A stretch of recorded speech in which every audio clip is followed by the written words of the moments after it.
Hello, welcome to my weekly live stream. I want to talk to you a little bit about the world in chaos and how yoga can help. So, I know that sounds really superficial.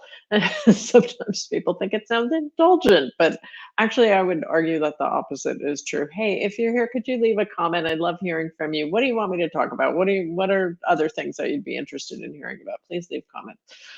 Okay, so here's what I want to talk about. As we've gone from 2 years of trauma right into another trauma of global trauma, right into another global trauma in terms of the war. And I know that lots of people are very uptight and very worried and scared, and rightly so. And all of the things that need to be done. All the diplomatic efforts, all of the everything that is happening to bring the world back to some sort of balance needs to be done, right? So you have to take right action in the world. And I never ever want to give the message that you should just leave the world, go to some cave in the Himalayas and just space out or whatever your metaphorical cave is. Now, that doesn't mean that people who go to the caves in the Himalayas are wrong. Like there are people that need to do that too. Don't get me wrong.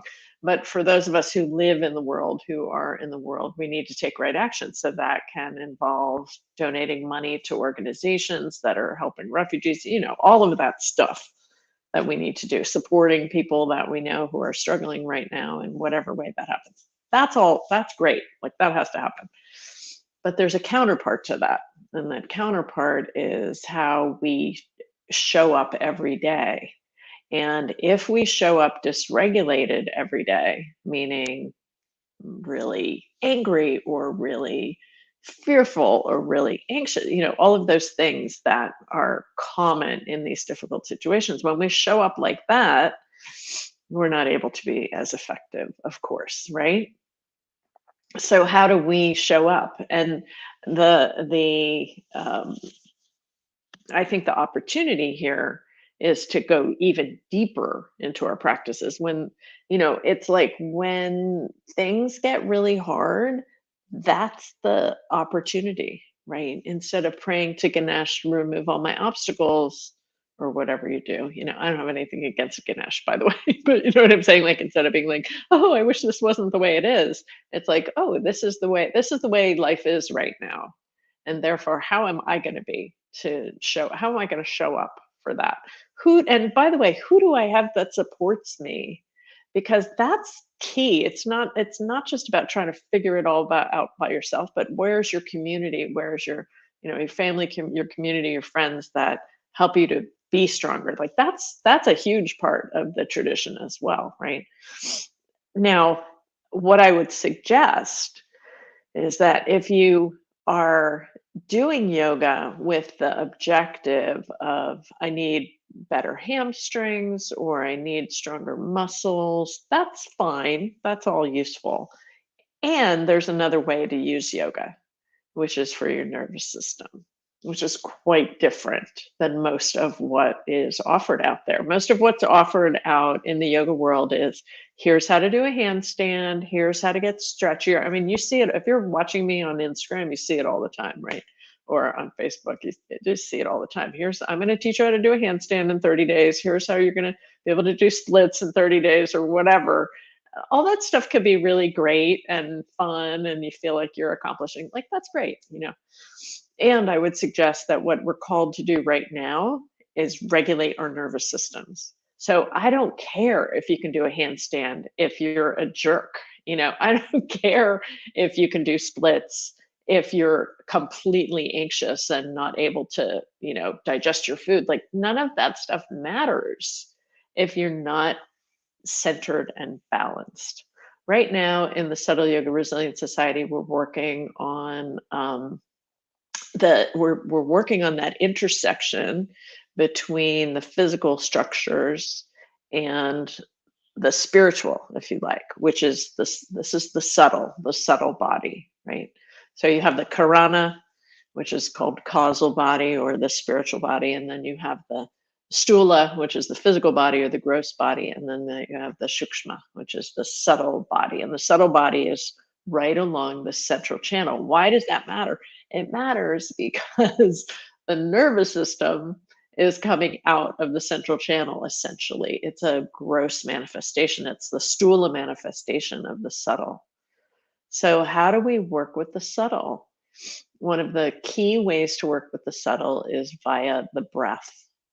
Starting to feel that the breath moves, the breath enlivens and moves and energizes and animates the spine.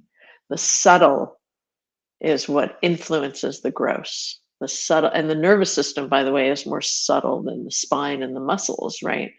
So I'm always like thinking about yoga from that vantage point. Like, how do I influence the subtle? I use the breath with movement, almost so that the movement becomes almost, almost effortless. Movement coming from the breath is almost effortless. And I want to tell you one more thing before I kind of wrap this up, which is that when you look at all the saints and all the sages and all the rishis and all the gurus that have come, all these great beings that have come to the earth to give us knowledge and wisdom. And you see the iconography of the saints. I grew up Catholic, so the iconography of the saints with the big halos around them and the eyes lifted and the light emanating from them. What is that? It's not some kind of otherworldly thing that none of us have access to. They understood how to harness the power of their energy, and you do that via the breath. Whether or not that's implicit or explicit in the iconography and the traditions, that's how they did it.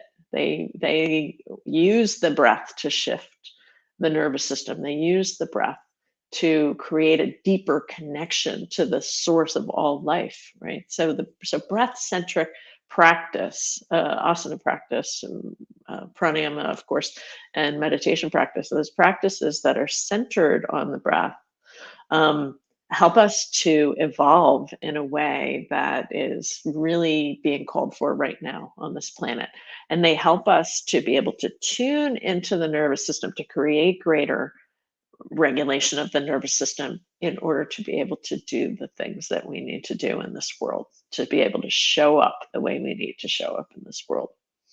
So I want to thank you so much for being here with me today. I'm just going to wave to folks who waved at me. So hi. There's a button you can push for wave. Thank you so much for being here and for joining me. And I would love you to join me on Wednesdays. I teach live at 9:30 Eastern time every Wednesday. I'd love you to join me and learn how to do this and learn how to regulate your nervous system. It's not the kind of practice that is about maximizing your physical strength or flexibility. That stuff is secondary. It's the kind of practice that the world needs right now, in my opinion, how to regulate the nervous system. Thank you so much for being here. I'll see you next week. Lots of love.